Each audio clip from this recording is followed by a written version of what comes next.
थोड़ा सा सरल करता हूँ। डायरेक्ट का अर्थ ये हुआ जो सीधे सीधे खर्चे हैं, माल के साथ में जो खर्चे लगते हैं वो डायरेक्ट खर्चे, यानी कि जो माल की कीमत को प्रभावित करते हैं ऐसे खर्चे डायरेक्ट खर्चे कहलाते हैं, जो माल की कीमत को प्रभावित करते हैं। फॉर एग्जाम्पल, अपन दुकानदार है और अपन ने दिल्ली की एक पार्टी से 500 रुपए का माल मंगवाया। कितने का मंगवाया? चलो दिल्ली नहीं जाते, दिल्ली में फिर भाड़ा ज्यादा लग जाएगा। जोधपुर से मंगवाया अपन ने, 500 का माल मंगवाया। कितने का मंगवाया? 500 का। 500 रुपए का माल मंगवाया। अब वो उस दुकानदार ने अपने को तो वो 500 रुपए का बना करके दे दिया बिल। अपन उसके अंदर मार्जिन जोड़ना चाहते हैं 50 रुपए का। कितना जोड़ना चाहते हैं? 50 रुपए का मार्जिन। तो वो वस्तु हमको कितने में देनी चाहिए? 550। 550 के अंदर कस्टमर को हम वो वस्तु देनी चाहिए। लेकिन दिमाग लगाने वाली क्या बात है? दिमाग लगाने वाली ये बात है कि जोधपुर से यहाँ आया कैसे? फ्री में आ गया क्या? नहीं, फ्री में नहीं आया है। कैसे आया है? ट्रांसपोर्ट के थ्रू आया है। और 500 रुपए का माल है तो 50 रुपए भाड़ा भी लगा होगा उस पर। कितना लगा होगा? 50 रुपए का भाड़ा लगा होगा। तो वो 550 में तो हमको घर पे पड़ा है। बिल भले 500 का बना है, लेकिन 550 का क्या है? हमको घर पे वो माल पड़ा है 550 में। अब हम अगर 50 रुपए का मार्जिन रखना चाहते हैं तो माल कितने में बेचेंगे? 600 में। आया समझ में? आया इतनी बात? हाँ। 600 रुपए में हम उसको माल बेचेंगे। अब सामने वाले ने सामने वाले ने हमको माल कितने में दिया? 500 में। 500 में। हमको कितने में पड़ा?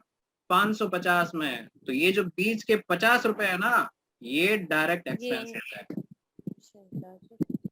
क्यों? क्योंकि इसने माल की जो लागत थी उसको प्रभावित किया। रिपोर्ट ऑटोमेटिक बन जाती है। रिपोर्ट्स ऑटोमेटिक बनती है। हमने अगर 10 लोगों से माल खरीदा है अलग अलग क्वांटिटी में, अलग अलग भाव से, तो सारी की सारी रिपोर्ट हमको एक ही जगह पर उसमें मिल जाती है। ये फायदा रहता है टैली में।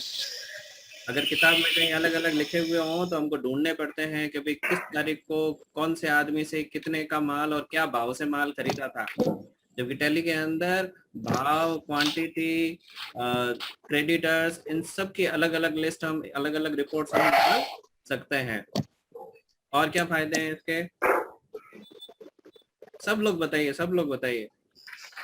हाँ, और एक माइक्रोसॉफ्ट वर्ड और ये सब एक तरीके से सॉफ्टवेयर ही है। Word, Excel. हाँ, पॉइंट, प्रिंट, वो पेंटिंग करने वाला।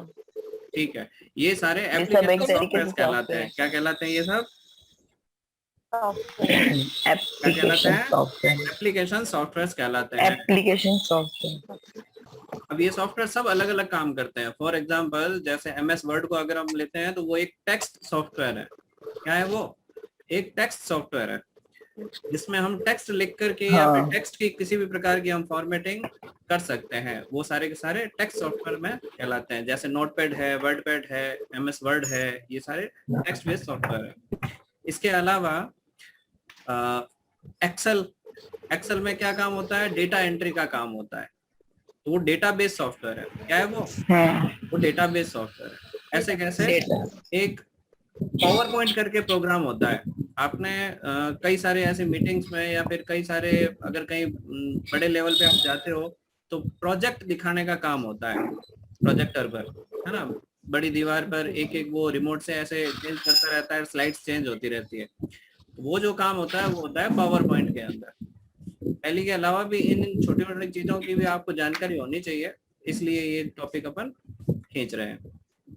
सॉफ्टवेयर नहीं है, सिस्टम सॉफ्टवेयर ये यहाँ पर ए इसका राइट है। चौथा पढ़िए, टास्क बार का एक छोटा सा हिस्सा जिसमें पृष्ठभूमि में चलने वाले एप्लीकेशन के आइकन हैं और उस पर दिनांक और समय प्रदर्शित किया गया है, बताइए सिस्टम ट्रे, सिस्टम उसको ट्रे, क्या कहते हैं? सिस्टम ट्रे, स्टार्ट बटन तो कहते नहीं है, क्विक लॉन्च कहते नहीं है, टास्क बार कहते नहीं है, टास्क बार में तो होता है ये, क्या कहते हैं इसको? System tray. System tray. उसके बाद में है निम्न में से कौन सा ऑपरेटिंग सिस्टम मल्टीटास्किंग को वास्तव में लागू नहीं करता है? यानी कि एक से ज्यादा काम आप एक साथ नहीं कर सकते, एक से ज्यादा काम नहीं कर सकते, ऐसा कौन सा ऑपरेटिंग सिस्टम है बताओ? MS DOS, MS DOS, MS DOS की फुल फॉर्म क्या होती है बताओ? Microsoft disk operating system. Microsoft disk operating system. MS DOS मैंने बताया था वो पूरी एक ब्लैक एंड व्हाइट स्क्रीन होती है, कमांड बेस्ड काम करते हैं, तो उसमें अपन ज्यादा काम नहीं कर सकते।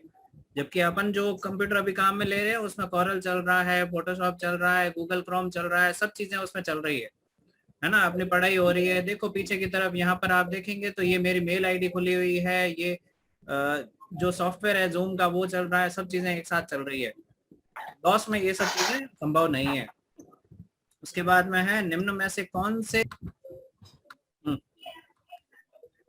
देखो नाम आ गया यहाँ लक्ष्मी। Yes sir. यहाँ इतना तो हो रहा है, फिर सिंपल टेस्ट में जाना। ये देखो इंटरनल असेसमेंट में आए, अच्छा ठीक है, फिर गए स्टार्ट एग्जाम मैंने में। सिंपल टेस्ट में किया। नहीं सैंपल नहीं देना है अपने को, अपने को ये इंटरनल असेसमेंट है ना, इस पे क्लिक करना है, फिर स्टार्ट एग्जाम पे क्लिक करना है। उसके बाद में स्टार्ट ऑनलाइन एग्जाम है ना, इस पर क्लिक करना है, ठीक है। उसके बाद में सेलेक्ट एग्जाम क्लिक करना है। उसके बाद में असेसमेंट 1 इसको चेक करना है, फिर चेक पे क्लिक करना है, और यहाँ जो स्टार्ट दिया हुआ ना इस पे क्लिक कर देना है। ये फर्स्ट अटेम्प्ट तो सबको करना है, सेकंड अटेम्प्ट अभी किसी को नहीं करना है। चलिए इंट्रानेट, देखिए अभी तक अपन पढ़ रहे थे इंटरनेट, ध्यान से पढ़ना है इसको, कंफ्यूज मत हो जाना। इंटरनेट पढ़ रहे थे अपन, अब क्या पढ़ेंगे अपन? इंट्रानेट पढ़ेंगे, इंट्रानेट, ठीक है। अभी इंटरनेट पढ़ रहे थे, अब अपन इंट्रानेट पढ़ रहे हैं। दोनों में फर्क पूछा जाएगा एग्जाम में 100%, ठीक है। कॉलम चार्ट होते हैं, bubble chart, stock chart, XY chart, ये सारे चार्ट के नाम है। यहाँ पर जैसे अपन सिंपल जो ज्यादा चलता है वो अपन ले लेते हैं, ठीक है। या तो लाइन चार्ट चलता है या कॉलम चार्ट चलता है, ठीक है। मैं यहाँ पर कॉलम चार्ट एक बार ले लेता हूँ। कॉलम चार्ट का कोई भी उपयोग आप ले सकते हैं, बाद में इसको बदल भी सकते हैं, कोई दिक्कत नहीं है। तो ये अपन ने लिया, ओके कर दिया। आप सब लोग करते हो ना प्रैक्टिकल, घर पे करते हो ना?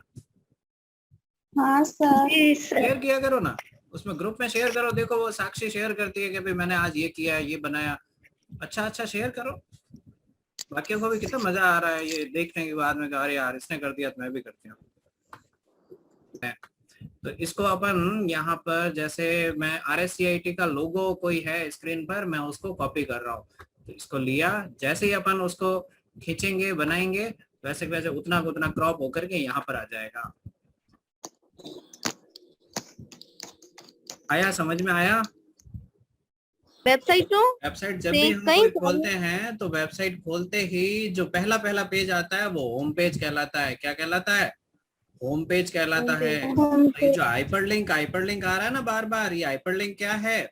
जैसे मैं यहाँ पर लिखता हूँ google.com, ठीक है, और यहाँ पर मैं कुछ लिख देता हूँ, जैसे किराडू लिखता हूँ, किराडू, और एंटर दबा दिया। अब देखो यहाँ पर तो मैं अगर कर्सर को रखता हूँ तो देखो पॉइंटर दिख रहा है कि नहीं दिख रहा है? तीर का निशान दिख रहा है, सिंपल तीर का निशान हमेशा दिखता है अपने को। हाँ यस सर। अब देखिए इसी तीर के निशान को मैं यहाँ आता हूँ किराडू टेम्पल के ऊपर, ये देखो हाथ के निशान में बदल गया कि नहीं बदल गया? ये होता है हाइपरलिंक। ये हाइपरलिंक क्या चीज होती है? हाइपरलिंक का मतलब होता है कि उसके पीछे कोई ना कोई फाइल और जुड़ी हुई है। अब मैं इस फाइल को खोलता हूँ, जैसे मैं इस पे क्लिक करूंगा ना तो ये फाइल खुल जाएगी। ये देखो ये खुल रही है। अब ये ब्लू कलर के जो भी दिख रहे हैं ना, ये सारे क्या है? ये सारे हाइपरलिंक है। जैसे मैं इसके ऊपर राजस्थान पे देखो राजस्थान पे पॉइंटर ले जा रहा हूँ तो क्या आ रहा है, हाथ का निशान आ रहा है। इसका मतलब ये संकेत दे रहा है कि जैसे आप क्लिक करोगे ना एक और फाइल खुलेगी। मैं इस पे जैसे ही क्लिक करूंगा तो राजस्थान से संबंधित अगर कुछ फाइल होगी तो वो खुलेगी।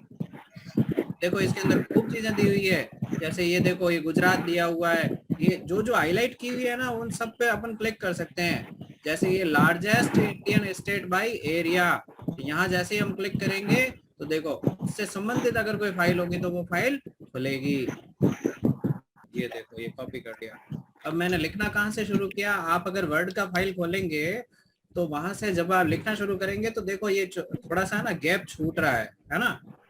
अब मेरा मैटर वगैरह तो एकदम सही है, सही जा रहा है, ठीक है। फिर भी मैं चाहता हूँ कि यहाँ पर है ना, यहाँ पर नाम आना चाहिए, मेरा नाम आना चाहिए, इंस्टीट्यूट का नाम आना चाहिए, डेट आनी चाहिए, कुछ भी आना चाहिए। तो उसके लिए क्या करना, यहाँ पर तो मैं लिख नहीं सकता। देखो यहाँ जैसे मैं क्लिक कर रहा हूँ ना, यहाँ लिख पा रहा हूँ क्या मैं कुछ भी। इस जगह मैं लिखना चाहता हूँ, इस कॉर्नर पे मोबाइल नंबर लिख पा रहा हूँ क्या यहाँ पे, यहाँ नहीं लिख पा रहा हूँ। तो उसके लिए क्या करना है, टेक्स्ट बॉक्स बनाना होता है। टेक्स्ट बॉक्स पे क्लिक करना, इनमें से भी ले सकते हैं, अपन नया बना देते हैं, ड्रॉ टेक्स्ट बॉक्स। इस पे क्लिक करके फिर यहाँ पर एक बॉक्स बना दो, छोटा बड़ा अपनी इच्छा से अपन कर सकते हैं। इसको इधर उधर ले जाना है तो भी अपन ले जा सकते हैं। जैसे इस जगह पे मोबाइल नंबर लिखते हैं, यहाँ क्लिक किया, यहाँ पर लिखा मोबाइल और यहाँ डैश कर दिया, ये मोबाइल नंबर लिख दिए, ठीक है। और यहाँ इसको बराबर कर दिया, फिर इस पे क्लिक किया। जैसे इस पे क्लिक करेंगे ना, देखो यहाँ पर फॉर्मेट की मेन्यू आ गई कि नहीं आ गई। अब ऊपर से है ना, यहाँ से अपन स्टाइल ले सकते हैं, शेप की कोई भी बढ़िया से बढ़िया स्टाइल ले लो। ये देखो तो इसमें डबल एंट्री बनेंगे, परचेज रिटर्न का। तो इसमें 3 एंट्री होगी सर, एक Shyam general store, purchase return और कैश। 2 एंट्री होगी सर। परचेज रिटर्न हो गया। आप हाँ बताओ। श्याम जनरल स्टोर और Shyam general store, Shyam general और स्टोर, कैश की भी होगी सर। और परचेज रिटर्न कैश की भी होगी ना सर एक और। पूजा बताओ क्या होगा, कौन कौन से खाते बनेंगे इसमें।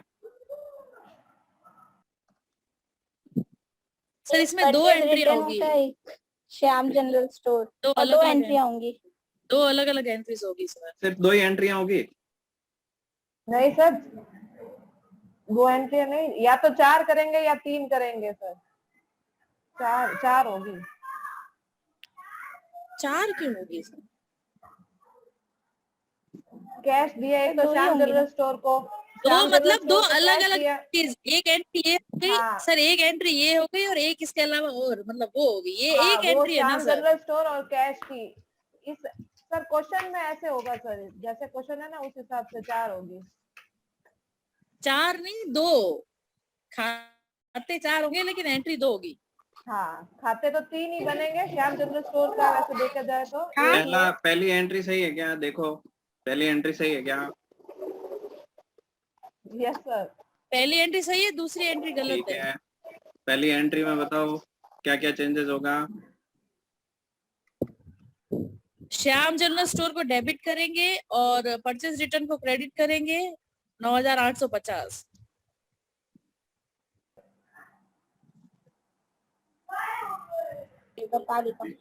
Yes sir, purchase return credit होगा और श्याम जनरल स्टोर डेबिट होगा फर्स्ट एंट्री में।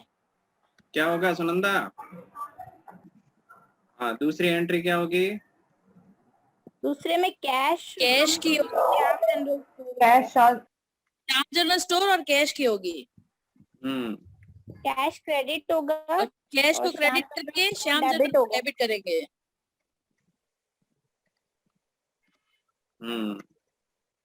हो गई डन? हाँ सर। 2 एंट्रीज बनेगी सर। कौन कौन सी बताओ? पहले तो एक तो कैपिटल का और एक कैश का। दीप्ति बताओ आगे क्या होगा?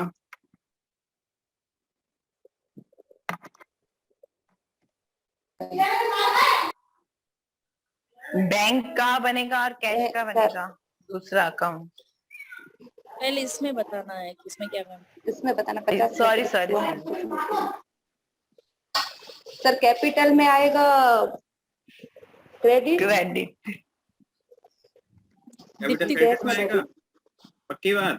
हाँ नहीं सर, नहीं आएगा, डेबिट में आएगा। हाँ क्रेडिट होगा ना 50,000 रुपए के साथ। शाम कैश का कैपिटल कुछ क्रेडिट नहीं होगा ना है। सर। कैश हमने लगाया है कैपिटल ना। तो कैपिटल तो क्रेडिट कैश होगा। लगाया है तो कैश कैश क्रेडिट होगा। आएगा ना बिजनेस में, तो कैश डेबिट होगा। और अरे कैश capital लगाया है credit। हमने, हाँ तो कैश हाँ। डेबिट होगा ना। तो कैश हाँ। लगाया है कैश ना। डेबिट। हाँ कैश क्रेडिट डेबिट होगा, होगा। डेबिट होगा। और कैश कैपिटल डेबिट क्रेडिट होगा। कैपिटल हमेशा सर आप क्रेडिट बता होगा। दो। कैपिटल सर क्रेडिट कैपिटल होगा। डेबिट होगा ना। क्रेडिट होगा। क्रेडिट होगा, मेरा भी कोड क्रेडिट। अब सर को बोल दे दो। सर आप बताओ। अब इसमें पाने वाला खाता कौन सा है? कैपिटल। कैपिटल। पाने वाला खाता कौन सा है? कैपिटल। जिस खाते में रोकड़ा आ रहे हैं या पैसा आ रहा है, ऐसा खाता कौन सा है? कैपिटल है या कैश है? पाने वाला कौन कैपिटल सा है? कैश है ना अभी सर। भी कैश पूछ आ रहा रही हूँ है मैं, सर। पाने वाला खाता कौन सा कैश आ है? रही है सर। कैश है सर पाने वाला। कैश चलो, आ कहाँ रहा है, कैश तो हम ठहरो। लगा रहे हैं ना। रुकिए, आपस में बहस नहीं। कैपिटल की जगह मैं करता हूँ रमेश। रमेश ने 5 लाख रुपए बिजनेस में लगाए। अब इसमें पाने वाला खाता कौन सा है?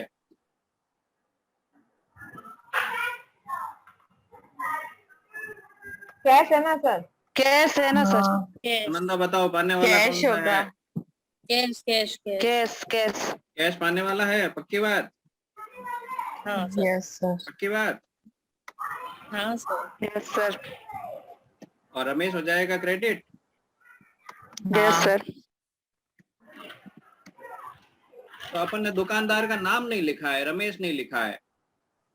जो लगाई जाने वाली कैपिटल पूंजी है। है उसको क्या कहते हैं? कैपिटल कहते हैं। कैपिटल। ये लिख दिया कैपिटल। लो तो सर सही तो बताए। आप सबको, ये मदरबोर्ड है, ये यहाँ पर मेमोरी लगती है, रैम लगती है, ठीक है ना। मेमोरी के बारे में भी अपन आगे पढ़ेंगे। ये कौन सी कहलाती है, दूसरी एक और मेमोरी होती है, वो कौन सी कहलाती है, सब पढ़ेंगे अपन। ये रैम लगती है, यहाँ रैंडम एक्सेस मेमोरी कहते हैं जिसको। यहाँ पर सीपीयू लगता है, सीपीयू।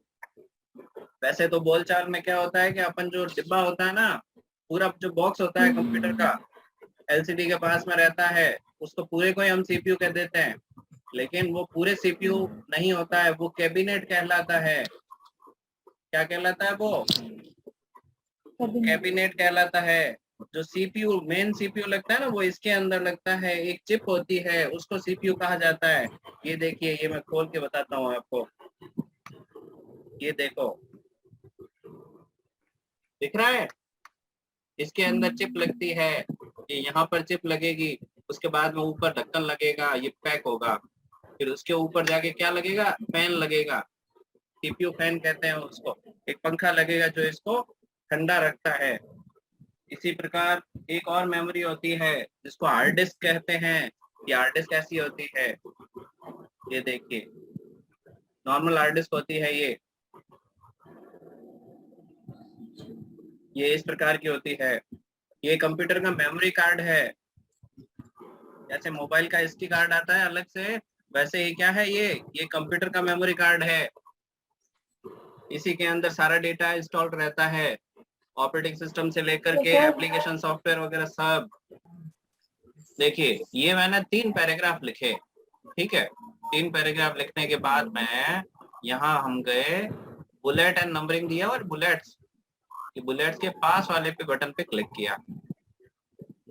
इनमें से हम कोई भी बुलेट ले सकते हैं, पॉइंट दे सकते हैं उसके। ये देखिए, आ रहे हैं कि नहीं आ रहे हैं वहां पर? जैसे क्लिक करेंगे तो फाइनल हो जाएगा, क्लिक करते ही फाइनल हो जाएगा।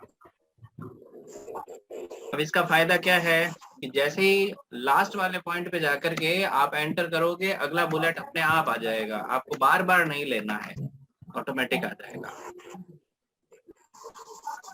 फिर से सर, एक सेलेक्ट बार करते हैं, फिर से सेलेक्ट करते हैं। अब इस पे आते हैं और डिफाइन न्यू बुलेट पे क्लिक करते हैं। यहाँ पर सिंबल पर क्लिक करते हैं। कोई सिंबल और किसका नहीं आता है? चॉइस का आता है? चॉइस का नहीं आता है, कोई नहीं, बात नहीं है। नहीं यहाँ आता। पर चॉइस दूनी 48 कर देते हैं अपन। इस दोनों को सेलेक्ट करते हैं और ये कॉर्नर पकड़ के खींच लेते हैं। ये देखो चॉइस का पहाड़ आ गया।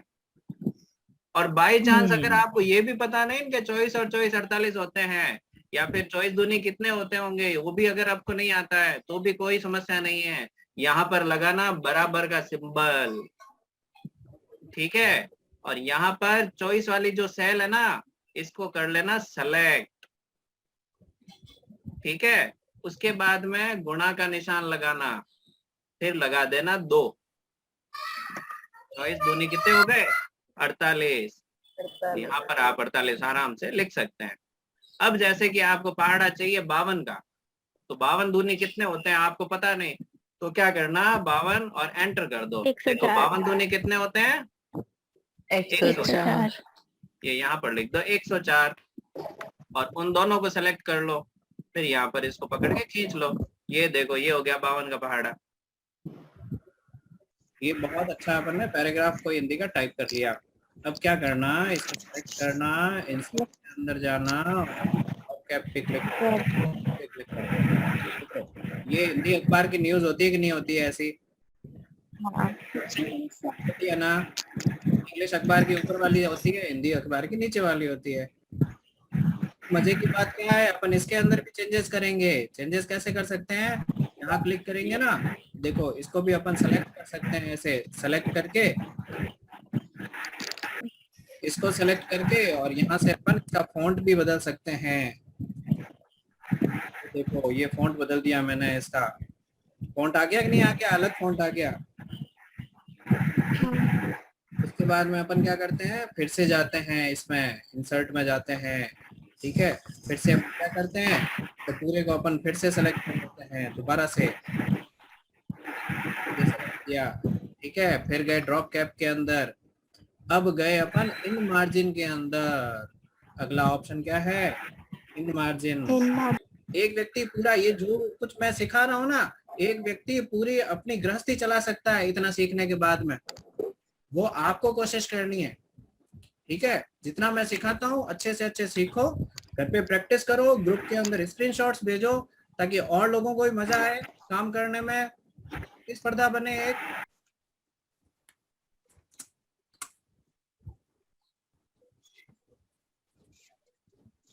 Star genetic private limited,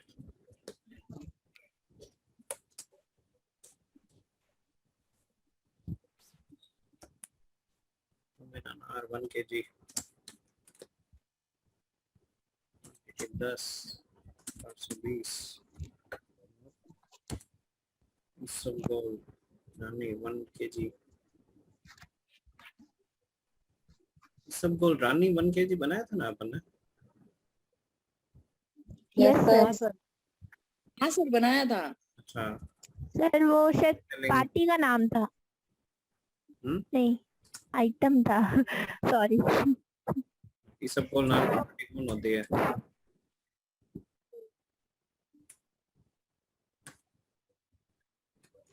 spelling में मिस्टेक करते हैं ना, देखो ऐसे गड़बड़ होती है, पता ही नहीं चला।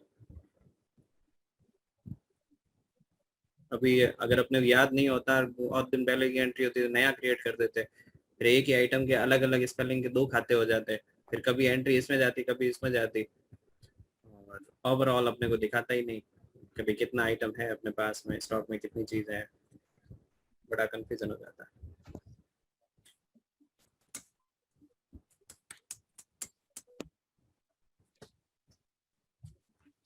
चलिए परचेज की हो गई सारी एंट्रियां। परचेज की 4 प्रकार की एंट्रियां थी, 4 की 4 आज कंप्लीट हो गई। ये चारों प्रकार की एंट्रियां अपन कहाँ पर देख सकते हैं? डिस्प्ले में जाके। डिस्प्ले में जाके। डिस्प्ले में जाएंगे, ये यहाँ पर गए डिस्प्ले के अंदर, फिर डे बुक।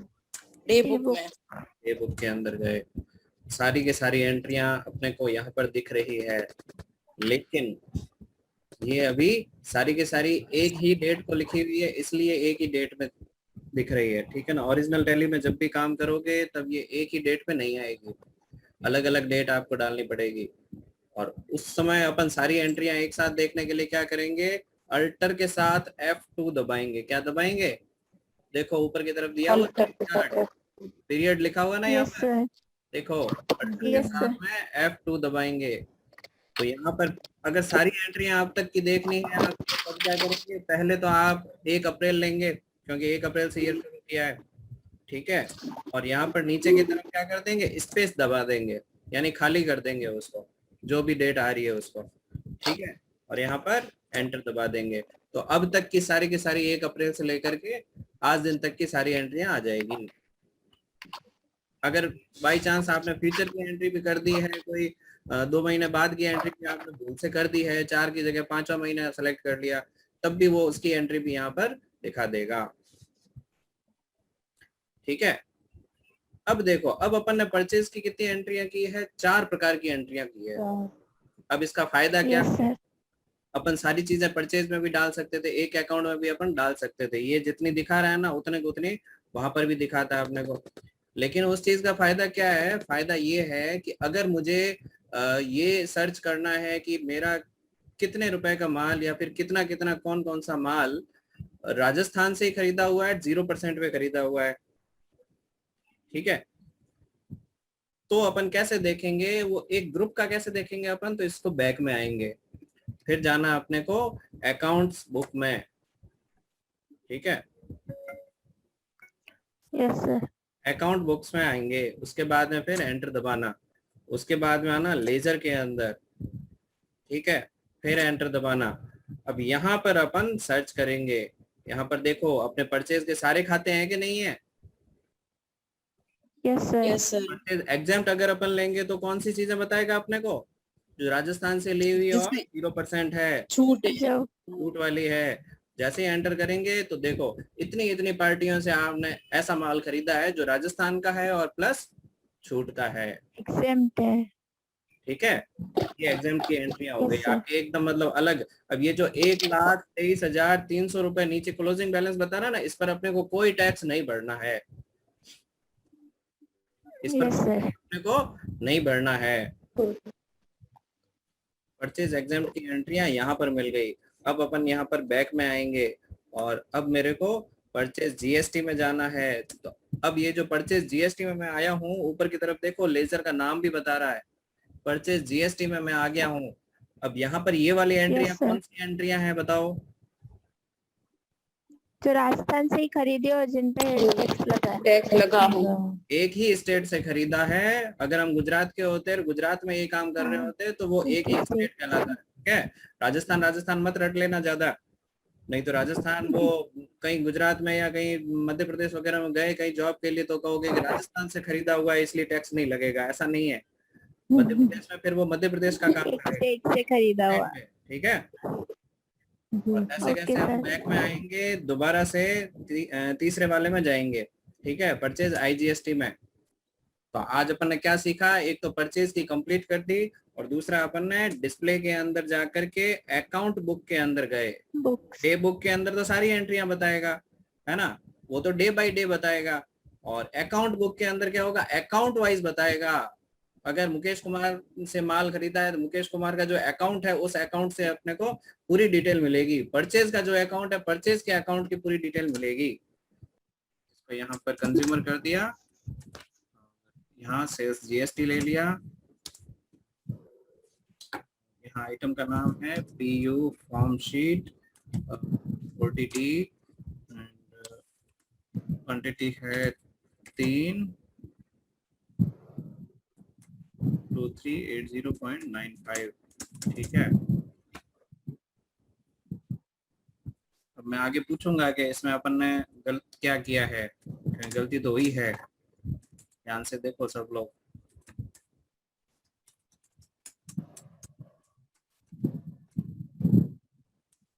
देखो अपने को ये आइटम बेचना था 12, इसमें ये जो फॉर्म शीट है ये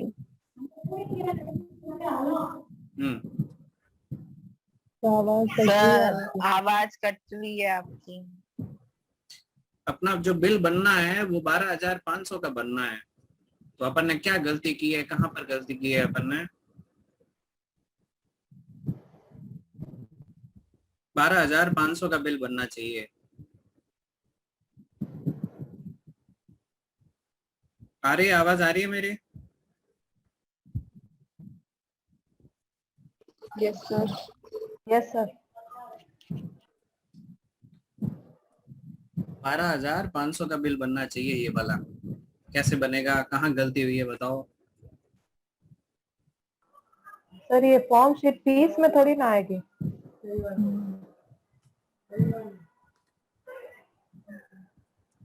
अब देखिए, ध्यान से देखिए मैं क्या कर रहा हूँ, ये इस चीज को ध्यान दीजिए।